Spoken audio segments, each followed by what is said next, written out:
اور حضرت عروہ بن مسعود، بخاری میں یہ روایت موجود ہے، حضرت عروہ بن مسعود رضی اللہ تعالیٰ عنہ، آپ ابھی کلمہ پڑھ کے مسلمان نہیں ہوئے تھے، کافروں کی طرف سے حضرت عروہ بن مسعود وفد بن کے آئے. جب آپ کافروں کی طرف سے وفد بن کے آئے نا، حضرت عروہ بن مسعود نے میرے حضور علیہ السلام کو خط دیا. حضرت عروہ بن مسعود صحابہ کا ادب دیکھ کر پریشان ہو رہے تھے، حیران ہو رہے تھے. حضرت عروہ بن مسعود روایت کرتے ہیں کہ جب میرے حضور صحابہ کو کسی بات کا حکم دیتے نا، صحابہ اسی وقت بھاگ کے میرے مصطفیٰ کا کام کرتے، اور جب میرے مصطفیٰ گفتگو فرماتے صحابہ اپنی آوازوں کو نیچے کر لیا کرتے تھے. اور حضرت عروہ بن مسعود فرماتے ہیں جب میرے مصطفیٰ وضو فرماتے نا تو صحابہ میرے مصطفیٰ کے وضو کا ایک پانی کا قطرہ بھی نیچے نہیں گرنے دیتے تھے. صحابہ اپنی یوں تلیاں نیچے کر لیتے اور حضور علیہ السلام کے وضو کا پانی لے کر اپنے سینوں پر ملتے، اپنے چہروں پر ملتے. اور جس صحابی کو نانا پانی ملتا، جس کو ملا ہوا ہوتا، وہ اس کے ہاتھوں کے ساتھ اپنے ہاتھ یوں مس کرتا، چھوتا، اور چھونے کے بعد اپنے سینے پر لگا کر اپنے چہرے سے برکات کو حاصل کرتا. حضرات ذی وقار یہ حضرت عروہ بن مسعود جب واپس گئے نا اور کہنے لگے کافروں اس محمد عربی کے ساتھ جنگ نہ کرنا، اس محمد عربی کے ساتھ جنگ نہ چھیڑنا. کافر کہنے لگے تجھے ہوا کیا، وجہ کیا ہے، تو ہماری طرف سے وفد بن کے گیا تھا اور اس محمد عربی کے گیت گا رہا ہے. حضرت عروہ بن مسعود فرمانے لگے خدا کے عزت و جلال کی قسم میں نے دیکھا ہے کہ جب وہ کملی والا اپنے صحابہ کو کسی بات کا حکم دیتا ہے صحابہ فوراً تعمیل کرتے ہیں. اگر وہ کملی والا گفتگو فرماتا ہے صحابہ اپنی آوازوں کو پست کر لیتے ہیں. اگر وہ کملی والا وضو فرماتا ہے تو صحابہ اپنے ہاتھ نیچے کر لیتے ہیں. آگے حضرت عروہ بن مسعود نے جو جملے کہے نا دلوں کی تختیوں پر لکھنے کے قابل ہیں. آپ نے ارشاد فرمایا واللہ لقد وفدت علی الملوک وفدت علی قیصر وقصر والنجاشی واللہ ان رأیت مالکا قد يعظمه اصحابه ما يعظم اصحاب محمد. حضرت عروہ بن مسعود فرمانے لگے کافروں میں قیصر و کسریٰ کے دربار میں گیا، میں نجاشی کے دربار میں گیا، خدا کے عزت و جلال کی قسم کسی بادشاہ کے وزیر اس کا اتنا ادب نہیں کرتے جتنے محمد کریم علیہ السلام کے صحابہ اپنے نبی علیہ السلام کا احترام کرتے ہیں. اور میرے آقا کریم علیہ السلام کے غلام حضرت عبداللہ بن عمر رضی اللہ تعالیٰ عنہ آپ وہ ہیں جو حضرت فاروق اعظم رضی اللہ تعالیٰ عنہ آپ کے بیٹے ہیں. حضرت عبداللہ بن عمر رضی اللہ تعالیٰ عنہ آپ نا ایک دفعہ صحابہ کے ساتھ ایک قافلے پر جا رہے تھے اور جاتے جاتے نا ایک مقام آیا. حضرت عبداللہ بن عمر نے فرمایا اے قافلے والو اپنی اپنی اونٹنیوں کو روک دو. قافلے والوں نے اپنی اپنی اونٹنیوں کو روک دیا.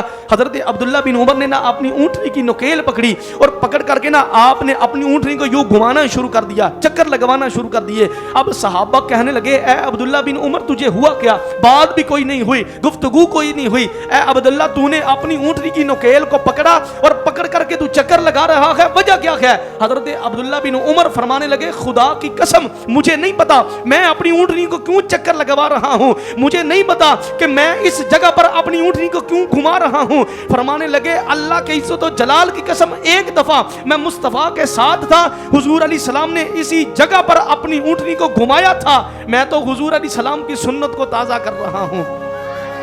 اور حضرت عثمان غنی رضی اللہ تعالیٰ عنہ آپ بھی ایک دفعہ سفر پر جا رہے تھے کہ سفر پر جاتے جاتے نا آپ نماز کا وقت ہو گیا. غلام کو کہا غلام میرے لیے پانی لے کر آؤ. اب غلام آپ کو وضو کروانے کے لیے پانی لے کر آیا. حضرت عثمان غنی رضی اللہ تعالیٰ عنہ آپ نے وضو کیا اور وضو کرنے کے بعد نا حضرت عثمان غنی وضو کر کے مسکرانے لگے. جب آپ وضو کر کے مسکرانے لگے میرے آقا کریم علیہ السلام کا وہ صحابی جو وضو کروا رہا تھا پوچھنے لگا اے میرے حضور علیہ السلام کے داماد، اے حضور کے صحابی بتا وجہ کیا ہے؟ وضو کیا کوئی بات نہیں ہوئی، کوئی کلام نہیں ہوا اور آپ وضو کر کے آپ نے مسکرانا شروع کر دیا. حضرت عثمان غنی رضی اللہ تعالیٰ عنہ آپ کے جملے سننا فرمانے لگے یارو خدا کی قسم میں جانتا ہوں کہ کوئی بات نہیں ہوئی، کوئی کلام نہیں ہوا، لیکن میں مسکرا اس لیے رہا ہوں کہ میں حضور علیہ السلام کے ساتھ ایک سفر پر تھا. حضور علیہ السلام نے اسی جگہ پر وضو کیا اور وضو کر کے میرے مصطفیٰ نے مسکرانا شروع کر دیا. میں تو اپنے یار کی ادا کو ادا کر رہا ہوں.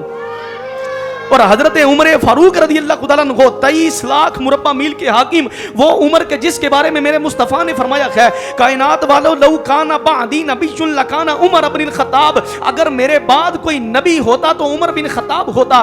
وہ عمر فاروق رضی اللہ تعالیٰ عنہ کہ میرے مصطفیٰ علیہ السلام نے ارشاد فرمایا اے کائنات والو عمر وہ ہے کہ جس کے سائے کو دے کر شیطان بھاگ جاتا ہے. یہ حضرت فاروق اعظم رضی اللہ تعالیٰ عنہ اللہ کے گھر میں گئے، آپ نے خانہ کعبہ کا طواف کیا، خانہ کعبہ کا طواف کرنے کے بعد نا حجر اسود کو کہنے لگے اے حجر اسود میں نے تجھے چوما، اور چومنے کے بعد آپ نے کہا میں جانتا ہوں تو ایک پتھر ہے، نہ تو نفع دے سکتا ہے نہ تو نقصان پہنچا سکتا ہے، لیکن خدا کی قسم یہ عمر فاروق تجھے پتھر کو اس لیے چوم رکھا ہے کہ تجھے میرے مصطفیٰ علیہ الصلوۃ والسلام چومتے رہے ہیں۔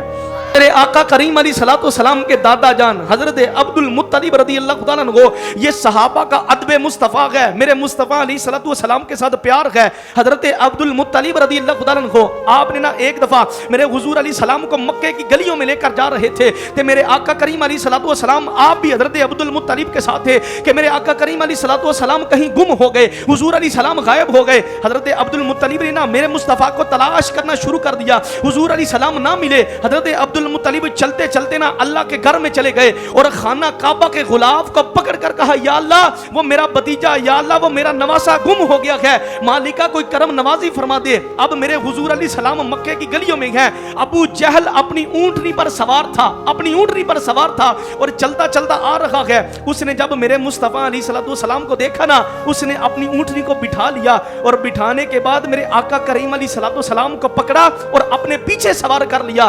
اس نے نبی سمجھ کے سوار نہیں کیا تھا، اس نے اپنا بھتیجا سمجھ کے سوار کیا تھا۔ میرے مصطفیٰ علیہ الصلوۃ والسلام کے پیچھے جب ابو جہل نے حضور علیہ السلام کو اپنے پیچھے سوار کیا، اپنی اونٹنی کو چلا رہا ہے، اونٹنی چلنے کا نام نہیں لے رہی، اپنی اونٹنی کو چلا رہا ہے، اونٹنی چلنے کا نام نہیں لے رہی۔ اس نے پہلی مرتبہ بھی چلایا، اونٹنی نہیں چلی، دوسری مرتبہ پھر چلایا، اونٹنی چلنے کا نام نہیں لے رہی، تیسری مرتبہ اس نے اپنی اونٹنی کو چھڑی ماری اور اونٹنی بول کر کہنے لگی، اونٹنی نے کلام کیا۔ میرے مصطفیٰ علیہ الصلوۃ والسلام پیچھے سوار تھے، اونٹنی نے کلام کرنا شروع کر دیا۔ اونٹنی نے کہا یا احمق هو الامام کیف یکون خلف المقتدی، کہنے لگی، اونٹنی بول کے کہنے لگی اے جاہلوں کے باپ، تیرے پیچھے سارے رسولوں کے نبی، سارے رسولوں کے امام بیٹھے ہوئے ہیں، بھلا میں حضور علیہ السلام کو پیچھے دیکھ کر کیسے چل سکتی ہوں؟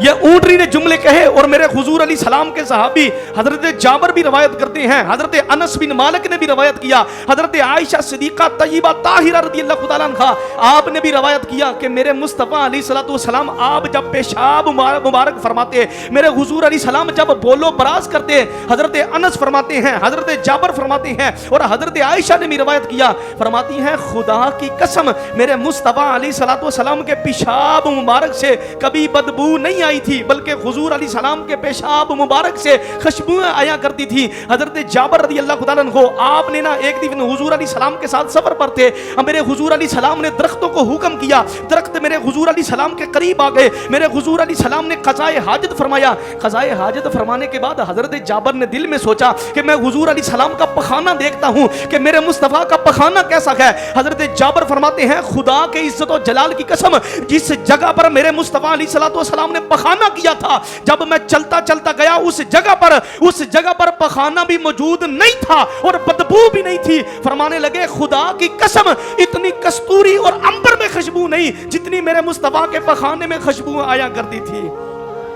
اور حضرت عبداللہ بن زبیر رضی اللہ تعالیٰ عنہ آپ بھی میرے مصطفیٰ علیہ الصلوۃ والسلام کے صحابی ہیں۔ حضرت عبداللہ بن زبیر کو نا میرے مصطفیٰ علیہ الصلوۃ والسلام نے اپنا خون مبارک دیا، اپنا خون مبارک دیا۔ میرے حضور علیہ السلام نے ارشاد فرمایا عبداللہ اس خون کو لے جا اور جا کر کے باہر بہا کے آ جا۔ حضرت عبداللہ بن زبیر خون کا پیالہ لے کر گئے، باہر نکلے، جب واپس آئے میرے حضور علیہ السلام نے ارشاد فرمایا عبداللہ خون کو ٹھکانے لگا دیا ہے؟ جی یا رسول اللہ خون کو ٹھکانے لگا دیا ہے۔ میرے آقا کریم علیہ الصلوۃ والسلام نے ارشاد فرمایا بتا کدھر ٹھکانے لگا کر آیا ہے؟ کہنے لگا کملی والیا ادھر ٹھکانے لگا کر آیا ہوں جدھر کوئی دیکھنے والا نہیں۔ میرے حضور نے فرمایا کہیں میرے خون کو پی کر تو نہیں آیا؟ حضرات ذیوقار جب تک رگوں میں خون ہو تو یہ خون حلال ہوتا ہے، جب رگوں سے باہر آ جائے تو خون حرام ہو جاتا ہے۔ میرے کملی والے نے فرمایا بتا کہیں خون پی کر تو نہیں آیا؟ کہنے لگا جی یا رسول اللہ خون پی کر آیا ہوں۔ میرے کملی والے نے یہ نہیں ارشاد فرمایا میں نے تجھے کب کہا تھا میرا خون پی لینا؟ میرے حضور علیہ السلام نے ارشاد فرمایا جا تو نے مجھ محمد عربی کا خون پی لیا ہے، اللہ تبارک و تعالیٰ کبھی تجھے جہنم میں نہیں بھیجے گا بلکہ اللہ بغیر حساب و کتاب کے تجھے جنت عطا فرما دے گا۔